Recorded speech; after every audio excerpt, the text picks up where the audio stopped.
Como les decía, hermanos, ahora nosotros estamos haciendo un viaje virtual acerca de las iglesias que estaban en la región de Asia Menor.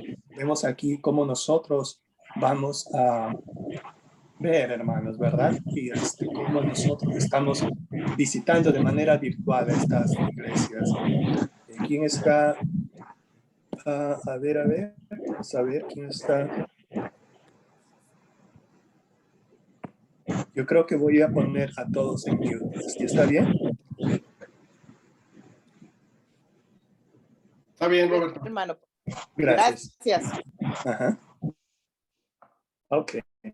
Y después los voy a poner fuera de mute. En ese sentido, hermanos, vamos a ver. Déjenme mostrarle el mapa. A mí me gusta mostrar los mapas porque se ven con más, ¿cómo se dice? Con más personalidad. Ahí está, ¿verdad? Esto es más o menos lo que es el mapa en el mundo actual, ¿verdad? Le saqué de Google Earth y en esta sección, en la parte de abajo, podemos ver a Israel, el Israel actual y la ciudad de Jerusalén. El círculo de en medio es lo que corresponde el país de Turquía y es lo que en tiempos bíblicos se conocía como Asia Menor. Grecia es el círculo de la izquierda, es lo que actualmente es el país de Grecia, inclusive un poquito más arribita y no se nota muy bien, está el país de Macedonia, donde estaban más que nada las iglesias de Filipos y más abajo, ¿verdad? Estaba la iglesia de Corinto. Ahora, hay un circulito muy pequeñito que está más o menos al centro de la pantalla y es donde estaba la isla de Patmos, donde había sido expatriado, donde había sido desterrado, ¿cómo se llama? El apóstol Juan. Más o menos podríamos decir que es esto, ¿verdad?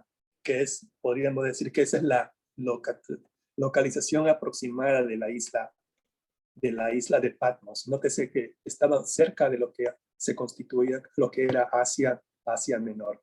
Ya que hemos pasado al mapa, tenía un presidente en Perú que le gustaba siempre ir a los mapas, ¿verdad? Para explicar su programa de gobierno. Bueno, aquí yo no soy presidente, pero sí también me gustan los mapas. Bueno, sigamos, ¿verdad? Inflexibles con la verdad. Primero habíamos estudiado acerca de que la iglesia que Dios quiere, la iglesia que Dios desea para cada uno de nuestras congregaciones, es una iglesia caracterizada por el amor, un amor, ¿verdad? Que no sea de segunda, un amor que no sea cuando tenga tiempo, cuando me alcance el tiempo, que sea solamente un amor de domingos por la mañana y el resto de la semana, más que nada un amor solamente por el mundo, ¿no? Cristo dice, ¿verdad? Arrepiéntete, dice, ¿verdad? Y regresa a tu primer amor. Primer amor se refiere a su prioridad, que Él es primero. Una de las cosas que Dios no quiere una de las cosas que Dios no puede ser es que Él sea segundo en nuestras vidas. La semana pasada habíamos visto acerca de que nosotros, a pesar de las dificultades, a pesar de las circunstancias de la vida, Jesucristo nos comanda, Él nos exhorta y nos dice que seamos fieles, hermanos, hasta la muerte. A veces sí, eso es un tema muy fuerte que habíamos visto en su mensaje a la iglesia de Esmirna, que dice, ¿verdad? Primero dice que no temas en nada y después dice a la iglesia y nos dice a nosotros mismos, sé fiel hasta la muerte y yo te daré la corona de vida. El día de hoy, hermanos, hermanas, nosotros vamos a ver otro aspecto, ¿verdad?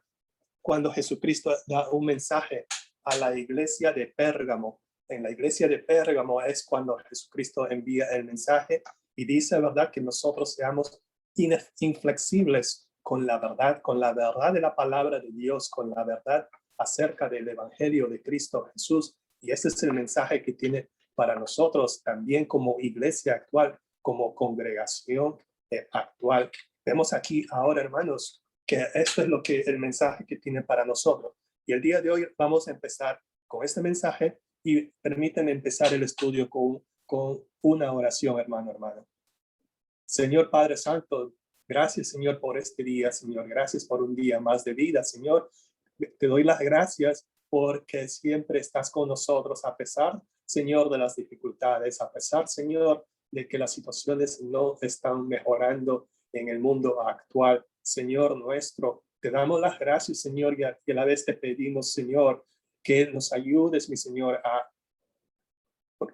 mantener, a cuidar la sana doctrina del Evangelio tuyo, Señor, y danos el valor para guardarla contra toda falsedad que pueda existir en este mundo. Ayúdanos a comprender la importancia de mantenernos firmes en tu verdad, mantenernos firmes en la verdad bíblica. No permitas, Señor, que la mezclemos con doctrinas o con cosmovisiones del mundo, Señor, porque tu palabra es fuerte, Señor, y tu palabra es eficaz, mi Señor. Te damos las gracias por mis hermanos aquí presentes y también a través de sus propias casas. Y te pedimos, Señor, que nos ilumines a través de tu Espíritu Santo y nos ayudes, mi Señor, a no comprometer tu verdad, Señor, cosas que en algunas iglesias ya se está viendo. Te lo pedimos todo, Señor, Padre amado, en el nombre de tu Hijo Jesucristo, nuestro Señor, nuestro Salvador,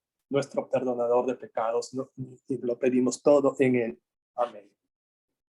Hermanos, nosotros, como le decía, vamos a ver ahora el libro de Apocalipsis en el capítulo 2 y vamos a abrir con el versículo 12 y 13, que dice así, ¿verdad? Y escribe al ángel de la iglesia en Pérgamo, la tercera carta enviada al ángel, ¿verdad? En este caso, cuando la palabra de Dios aquí se refiere a ángel, se refiere al mensajero llamado por Dios por la iglesia ubicada en esta ciudad, en la ciudad de Pérgamo. Esta ciudad estaba, como le habíamos dicho en la introducción, estaba en Asia Menor. Se conocía ahí que había un altar dedicado al dios Zeus. Déjenme ver dónde está este altar. Aquí está la foto, ¿verdad? Esto realmente es, históricamente hablando, es lo que se considera el altar de Zeus. Ahorita esto está en un museo en Alemania, pero se puede ver como que es algo pequeñito, pero considere, hermano, hermana, que esto también, la altura de este altar es más o menos de 36 pies. Imagínense qué tan alto será, que es de podríamos decir que es de dos pisos, ¿verdad? Y eso está como pieza de museo allá por un museo de Alemania. Bueno, ahora sí, ¿verdad? Regresando al punto. Vemos aquí que esta iglesia está ubicada en una ciudad terriblemente congestionada con paganismo, congestionada con muchas cosas solamente de fidelidad al emperador romano, pero aún así esta iglesia estaba floreciendo a pesar de las cosas que estaba pasando, como lo vamos a ver a continuación. Aquí Jesucristo se identifica a sí mismo como el que dice, el que tiene la espada aguda de 2 filos, dice esto. Cuando Jesucristo dice que es la espada aguda de 2 filos, es porque sale de su boca, como dice en Apocalipsis 1:16. Tenía en su diestra 7 estrellas, dice la palabra de Dios, y de su boca salía una espada aguda de 2 filos, y su rostro era como el sol cuando resplandece en su fuerza. En ese sentido, hermanos, vemos aquí cómo la palabra de Dios nos dice que Él representa la espada de 2 filos. Esta espada de 2 filos representa la palabra de Dios. ¿Cómo podemos llegar a esta conclusión? Por las metáforas que Él usa en Apocalipsis 1:16. La palabra de Dios dice que sale de su boca. Y esto es lo que puede decir, ¿verdad? En Jesucristo proyecta su autoridad, y esto es lo que representa la espada de 2 filos. ¿De dónde viene esta espada de 2 filos? Sale de su boca, es decir, la palabra de Dios. Algunos cristianos, hermanos, y esto lo tenemos que decirlo a veces con mucha seriedad, algunos cristianos y ciertamente la sociedad en general han perdido la confianza de la palabra de Dios. va cualquier otra palabra, pueden rociar un poquito de Biblia, un poquito de verso bíblico por aquí para que suene bien, pero van a cualquier otra palabra y se preguntan luego por qué la palabra de Dios no les está funcionando en sus vidas. Porque la palabra que obra es por la palabra que sale de la boca de cada uno de ellos. No es la palabra que sale de la boca de nuestro Señor Jesús. La palabra de Dios que sale de la boca de Cristo, como dice Hebreos 4:12, es viva y eficaz. Esa es la palabra de Dios. Y la palabra de Dios es viva y eficaz, es porque no ha sido distorsionada con cosas o pensamientos mundanos de este mundo. El Señor estaba plenamente consciente, hermanos, aquí de la difícil situación de esta iglesia. Vivían, dice, donde Satanás tiene su trono. Eso se refiere, ¿verdad?, a ese altar del dios Zeus que habían construido en esa ciudad de Pérgamo. Sin embargo, Jesús les dio un gran elogio a esta iglesia. Dice, ustedes han permanecido fieles. Primero él dice, ¿verdad? Yo conozco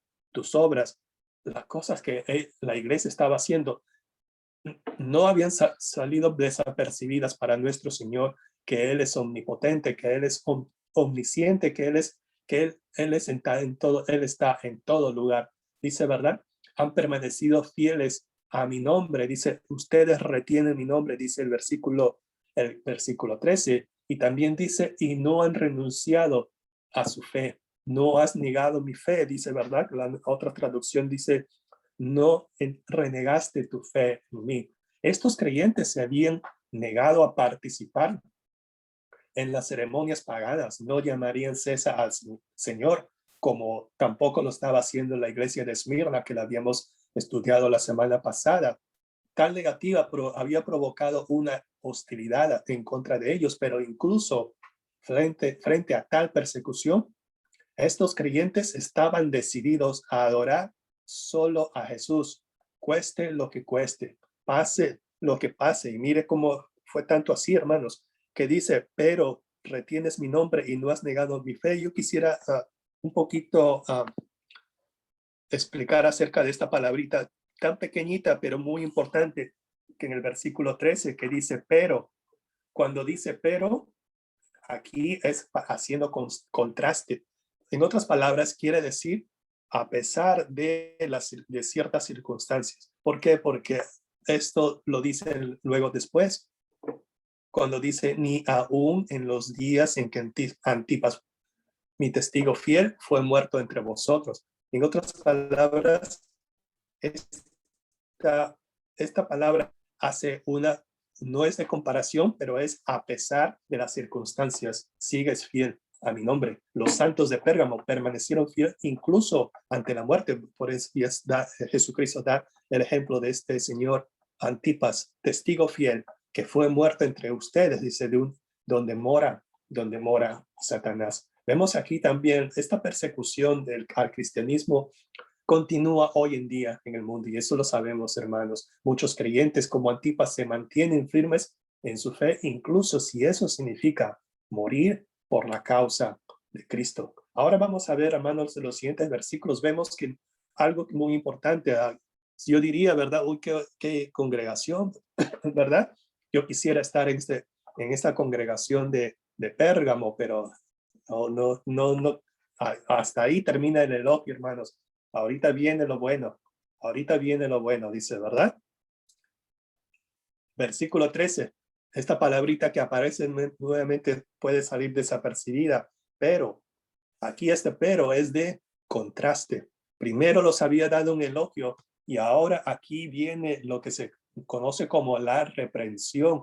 Pero tengo unas pocas cosas contra ti.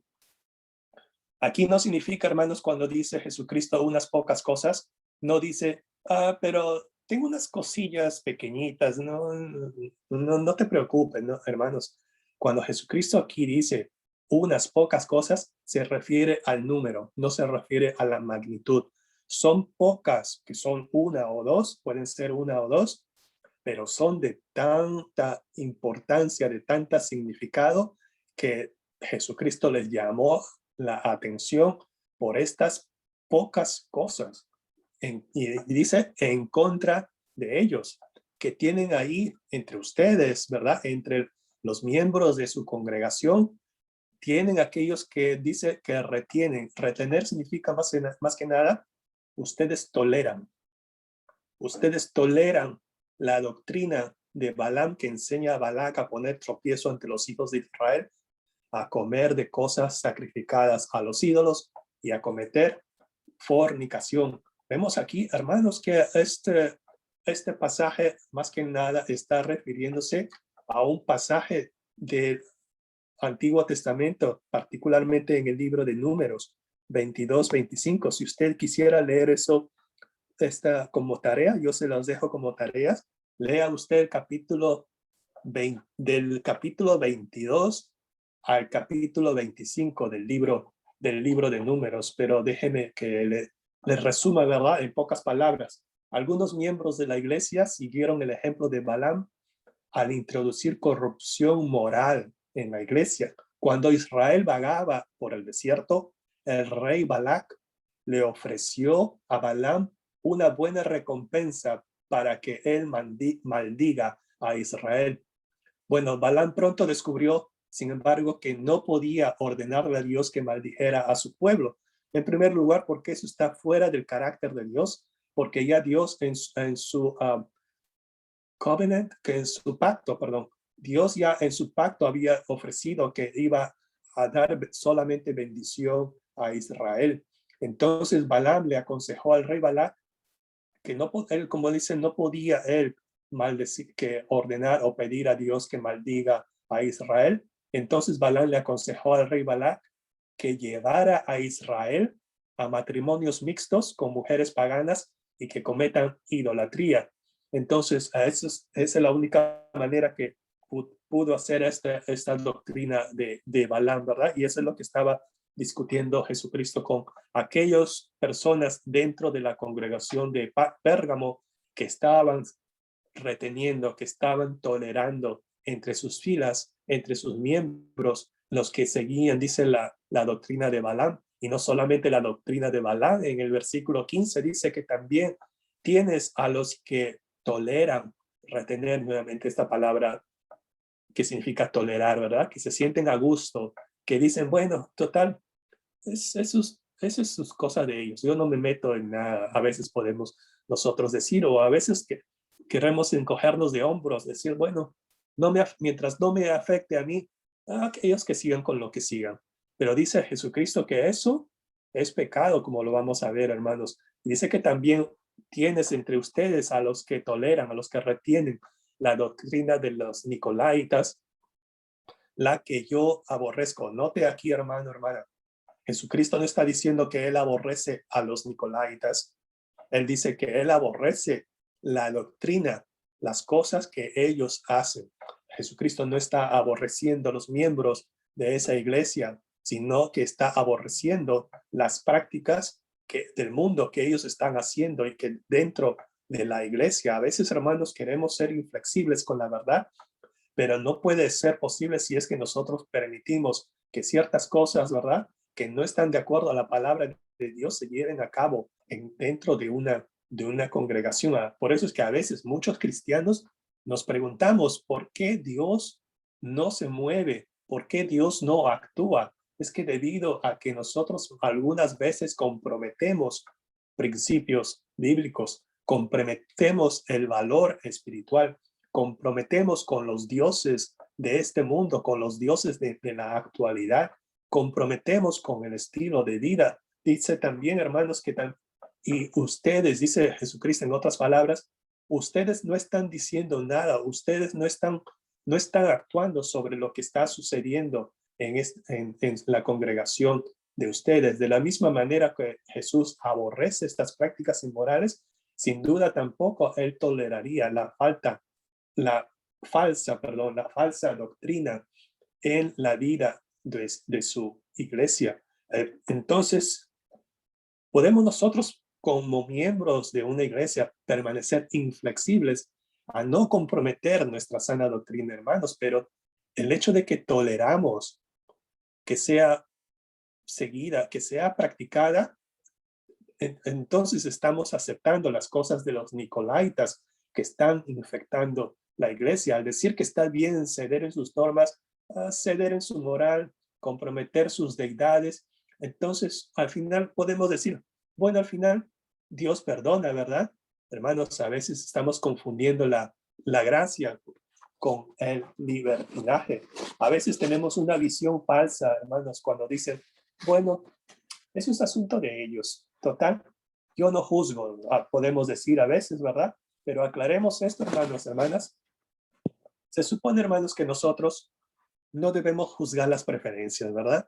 Si a usted le gusta los himnos tradicionales, está bien, hermano, no todos nos gustan los himnos tradicionales. Si a usted le gusta la música, la de adoración contemporánea, en buena hora, pero no todos les gusta, pero eso no quiere decir que esté fuera de la doctrina. Mientras esté dentro de la doctrina de Dios, de la sana doctrina, no tenemos por qué juzgar, pero sí, hermanos, lo que estamos obligados a juzgar son cuando los principios bíblicos se ponen en compromiso, cuando estamos tolerando cosas que van en contra de los principios bíblicos. No es que juzgues, sino que juzgues los principios, porque queremos que la espada de dos filos que Jesús trae en su boca sea lo suficientemente afilada, porque una espada que no tiene filo, hermanos, entonces si la espada de dos filos no tiene filo, entonces significa que no puede partir el alma y el espíritu, no puede llegar a nuestras coyunturas y a nuestros tuétanos, no podrá llegar y discernir los pensamientos y las intenciones del corazón, como dice Hebreos 4:12. Tenemos que estar muy, muy fieles a la palabra de Dios. En otras palabras, hermanos, si la palabra de Dios que se nos predica no llega a nuestros corazones, significa que hay algo ahí, ¿verdad, hermanos? Y que o bien tenemos que analizar la palabra que sale de nuestra congregación, o bien analicemos nuestros propios corazones, que quizás tengamos un corazón endurecido, que ya no recibe la palabra santa de Dios. Entonces, vayamos a Apocalipsis 2, 16 al 17. Habiendo ya Jesucristo identificado el pecado en la vida de la iglesia, entonces nosotros podemos preguntar, a veces, hermanos, somos ignorantes en identificar dónde está el pecado. Yo hasta aquí digo, bueno, ¿dónde está el pecado? Digo yo. ¿Dónde está el pecado? Digo yo. Entonces regreso a los versículos y no veo nada que yo esté haciendo nada de malo. Pero sí hay, hermanos y hermanas, es que nosotros toleramos estas prácticas, estas doctrinas que están fuera de la doctrina básica. Estamos nosotros comprometiendo la verdad del evangelio, estamos comprometiendo la verdad que viene de Jesús. A eso se refiere el pecado, cuando en cualquier momento, en cualquier situación donde la palabra de Dios dice arrepiéntete, lea lo que dice el versículo 16, por tanto, arrepiéntete. Entonces, hermanos, cuando dice arrepiéntete es porque estamos en pecado, y el pecado es que estamos nosotros permitiendo, estamos tolerando que ciertas doctrinas se mezclen en la congregación. Entonces, podemos decir, arrepiéntete, pues sino que, dice, ¿verdad? Sino que, dice Jesucristo, vendré a ti pronto y pelearé contra ellos con la espada de mi boca. Podremos pensar, hermanos, oh, bueno, aquí está bien, ¿no? Vendré a ti pronto. Aquí la palabra pronto, más que nada, se refiere a repentinamente. Yo vendré a ti de manera repentina. Y dice, y pelearé contra ellos. Entonces, a veces podremos malinterpretar este pasaje cuando dice pelearé contra ellos. Quizás nosotros estamos imaginando, oh, Jesucristo va a venir y va a pelear contra mis enemigos. No, hermanos, hermanas. Cuando dice pelearé contra ellos, él está diciendo que va a pelear contra los nicolaitas, contra aquellos que están siguiendo la doctrina de este señor que ya no olvidé su nombre, ¿cómo se llama? Balaam. Aquellos que están siguiendo esa doctrina o aquellos que están siguiendo a los nicolaitas, cuando dice, pelearé contra ellos. Entonces, hermanos, aquí Jesucristo está diciendo que él va a pelear contra nuestros hermanos en la congregación. Eso más nos debe llamar la atención a cada uno de nosotros, hermanos. ¿Por qué? Porque Jesucristo en cualquier momento puede venir a dar su corrección a estos hermanos de nuestra congregación que pueden estar falseando con la verdad, que pueden estar no yendo con la manera como Jesucristo quiere que nosotros mantengamos pura la verdad del evangelio. Dios no tolera, en primer lugar, hermanos, Dios no tolera la falsa doctrina y la inmoralidad dentro de su iglesia, y eso tenemos que comprenderlo muy bien, hermanos. En ese sentido, la falsa enseñanza es un aspecto muy, muy fuerte, hermanos. ¿Pero por qué? ¿Por qué esto que aparentemente era pequeñito o insignificante para Jesucristo es de mucha importancia? ¿Por qué, hermanos? Porque la falsa enseñanza en nuestras congregaciones tiene una mayor capacidad de dañar a una iglesia desde adentro que desde afuera. Cuando el enemigo está dentro de la congregación, él tiene la mayor facilidad de causar estragos en nuestra iglesia, en nuestra congregación. Por eso es que para Jesús, aunque este aspecto era de unas cuantas cosas, para él era de suma importancia que nosotros mantengamos la verdad y seamos inflexibles en ella. Entonces, ¿qué dice Jesucristo para aquel que venciere, aquel que realmente rechace? No solamente rechace las doctrinas de Balaam y de los nicolaitas, sino que también nosotros estamos en la obligación de corregir a estas personas, a nuestros hermanos en Cristo que están siendo llevados por doctrinas falsas. A estos se refiere Jesucristo como los vencedores. Aquí podemos ver también dos cosas, el maná escondido y una piedrecita blanca con el nombre inscrito en cada uno de nosotros, un nombre nuevo. Aquí los que estudian la Biblia no están todavía de acuerdo qué es lo que realmente, qué significado tiene para nosotros en el mundo actual acerca de estos versículos, de este versículo 17. Quizás para los destinatarios de esta carta, que era la iglesia de Pérgamo, para ellos definitivamente tuvo que haber tenido un significado, algo que estaba funcionando, algo que él estaba diciendo Jesucristo al mensajero de la iglesia de Pérgamo. Quizás ese significado para ellos se ha perdido con el tiempo y las cosas, y que no siempre podamos nosotros entender, pero lo que sí podemos estar seguros, hermanos, que el maná escondido fue una fuente de alimento para los de Israel durante su viaje a través del desierto. Y también Jesucristo promete una piedrecita blanca con un nuevo nombre inscrito en ella. Solamente cada uno de nosotros, el destinatario, tenemos el honor de conocer ese nombre. No podemos decir con certeza, nuevamente le digo, ¿verdad?, qué representa esta piedra, pero podemos estar seguros de que el destinatario disfruta de la aprobación de Jesús y de la comunión con él. En la antigua Grecia, estas piedras se utilizaban también en las cortes, indicando de que un voto de una piedrecita blanca significaba que eras inocente, mientras que una piedra negra, si recibías una piedra negra, significaba que estaba siendo culpable. ¿Qué podemos decir todo esto, hermanos, como conclusión?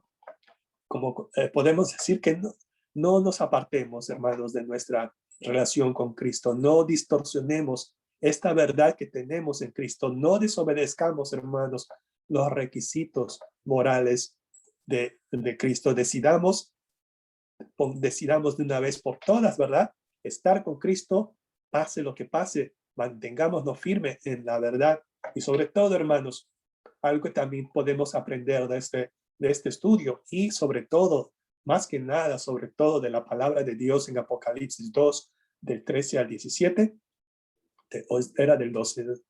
Bueno, usted me entiende, ¿verdad? Sí, lo que hemos visto. Yo creo que era del 12 al 17.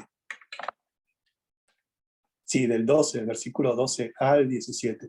Hermanos, lo que quería decirles era que confrontemos, hermanos. Si conocemos a alguien de nuestra congregación, si conocemos a algún cristiano que profesa su fe en Cristo Jesús, pero está siguiendo falsas enseñanzas o transigiendo o tolerando estas enseñanzas, confrontémosles, hermanos, hermanas, pero con amor a esa persona, y permitamos que le impulsemos a que regrese a la verdad en Cristo. Deja que Dios te use a ti, hermano, hermana, en la vida de otro cristiano, pero es importante hacerlo ahora, hermanos, hermanas. Es importante hacerlo, como dice Efesios 4:15, que lo hagamos, dice, con amor. Dice, si no siguiendo la verdad, dice Efesios 4:15, sigamos la verdad en amor, crezcamos en todo aquel que es la cabeza. Esto es nuestro Señor Jesucristo. Hermanos, y nuevamente les digo, ¿verdad? ¿Qué es la iglesia que Dios quiere de nosotros? ¿Qué es la iglesia que quiere para nuestra congregación? Sigamos nosotros buscando estas respuestas a través de estos pasajes bíblicos, hermanos, hermanas. Ahora les voy a poner a todos fuera de mute para que usted, si quisiera, ¿cómo se dice? Si usted quisiera hablar.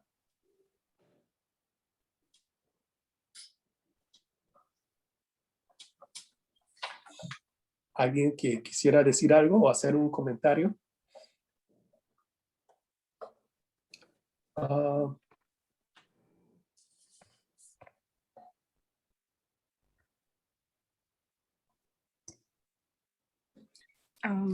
Sí, hermano, buenos días. Buenos días, hermana, disculpe. Ay, perdón, no tengo la cámara, espérame. Sí,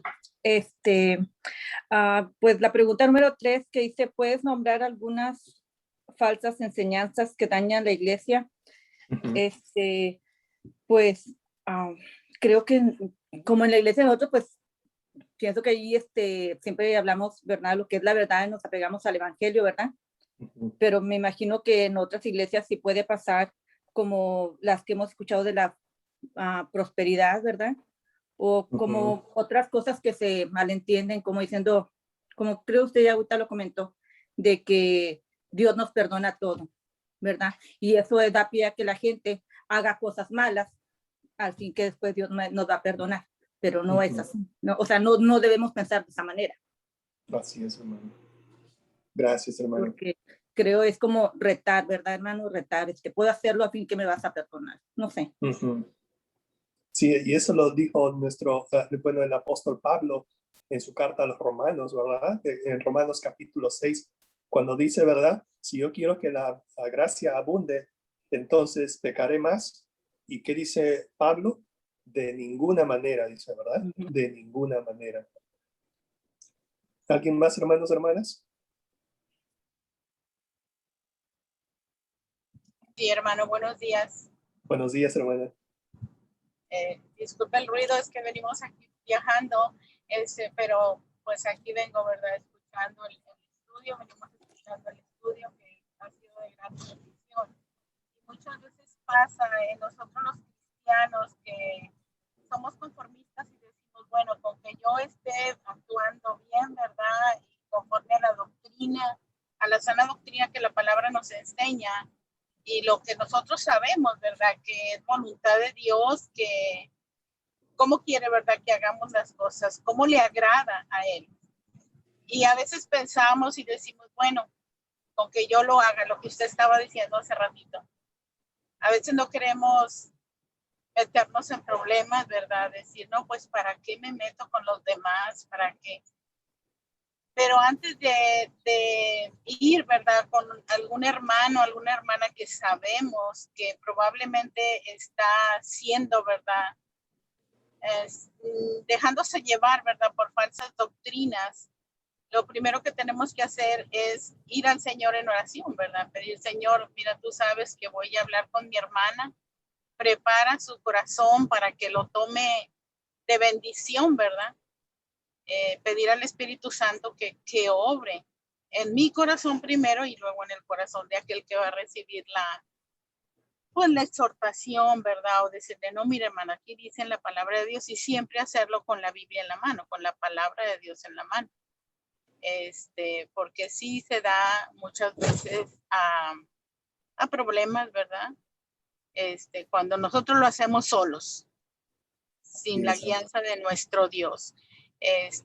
Pero pues gracias al Señor, ¿verdad? Que hasta ahorita todo ha marchado bien en nuestra iglesia, si vienen tiempos, ciertamente tiempos muy, muy difíciles, donde dice la palabra que aún los cristianos, los que se dicen hijos de Dios, apostatarán de su fe. Y allí es cuando el cristiano dice, y se ha oído, ¿verdad? En estos tiempos de que hay personas que dicen, no, pues antes era cristiano, pero ahora no, ya soy ateo, o ya soy católico, o ya soy, ¿sí me entiende? Lo importante es que nosotros sigamos amando a nuestro Dios y siempre levantando nuestra bandera de Cristo. Yo soy cristiano, soy seguidor de Cristo, hasta el día que nuestro Señor venga. Así es, hermana. Muchas gracias.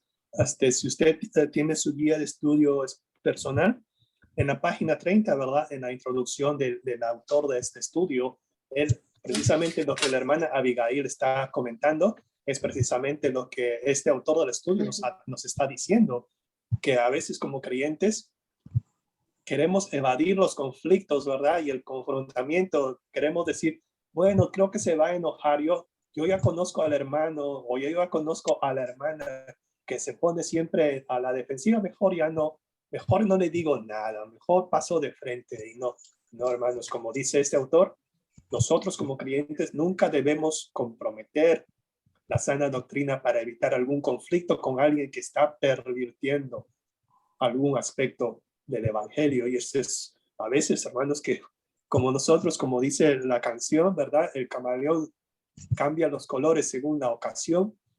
Nosotros no somos camaleones, ¿verdad? Nosotros mantenemos nuestro color de cristianismo y no cambiemos de color de acuerdo a las estaciones del tiempo, que ha dicho sea de paso, ¿verdad? El día de hoy oficialmente es cuando empieza el verano, ¿verdad? Y también feliz día a los papás que están, no digo onomásticos, ¿no? Que están celebrando su día, Robert. Celebrando su día. Hermanos, hermanas, ¿alguien tiene algún pedido de oración en especial? ¿Algún reporte de oración que nos había pedido que oráramos la semana pasada? Hermano, yo tengo agradecimiento porque mi papá ya salió del hospital, ¿verdad? Está con tratamiento, pero ya salió, gracias a Dios. Bien, hermana, gracias. ¿Alguien más tiene algún pedido especial? Roberto, yo doy gracias a Dios por las bendiciones recibidas en la familia, por el cuidado y la protección que ha tenido con cada uno de nosotros. También sigo pidiendo oración por Susi, que se está recuperando. Gracias a Dios, todo va muy bien. Ayer la miré y se mira muy bien, muy confortable para seguir adelante. Qué bien. Y por los enfermos, que si no sabemos, que Dios supla sus necesidades, cualquier necesidad que tengamos en estos momentos como miembros de nuestra iglesia y aún los que no son de nuestra iglesia. Estar orando. Y por la hermana Rosangélica que anda fuera de la ciudad, que la traiga Dios con bien. Oh, sí, hermana, disculpe que me había olvidado de ese pequeño detalle, ¿verdad? Así que disculpen de que los he sorprendido en este aspecto, pero qué bueno que estamos juntos aquí, ¿verdad? Y podemos orar los unos por los otros, ¿verdad? Y comunicar todo lo que está pasando en la vida de nuestra y la de nuestros familiares. Gracias, hermana, Melba, por el anuncio de su papá. ¿Y alguien que nos quisiera despedir en oración, hermanos, hermanas? ¿Te gustaría que yo mencione a alguien que sea de voluntario o voluntaria? Sí, Roberto. No. ¿Usted? Sí. Gracias, hermana. Sí, Roberto. Yo oro. Gracias, hermana. Bendito Padre y Señor Celestial que está en los cielos, la tierra y en todo lugar. En esta mañana, bendito Padre, venimos como hijos suyos ante su presencia, dándole la honra, la gloria, las gracias, Señor, por este día que nos ha permitido estar aquí. aprendiendo más de su palabra, bendito Padre. Gracias porque usted es bueno y misericordioso y no nos ha dejado de su santa mano poderosa hasta estos momentos, Señor. Gracias le damos por las bendiciones recibidas en cada familia, Señor, por el padre de Melba, Señor, que ella está dando gracias porque ya está su padre en casa, Señor, que usted le siga dando esa ayuda, Señor, que su madre necesita para estar con él, usando los médicos, las medicinas, lo que él necesita en estos momentos, Señor, Padre grande y misericordioso, le damos las gracias porque hemos visto su mano misericordiosa que ha estado con él y siga usando las medicinas y todo lo que él necesita. También, Padre Santo, por las hermanos y hermanas que andan fuera de la ciudad, que usted esté con ellos, Señor, y que así como los llevó, los regrese con bien. También por los enfermos de nuestra congregación, que a veces no sabemos qué es lo que está pasando, pero usted sí sabe, bendito Padre. También por todos los planes que tenemos como iglesia, que usted siga supliendo cualquier necesidad, Señor, por todos los maestros, Señor.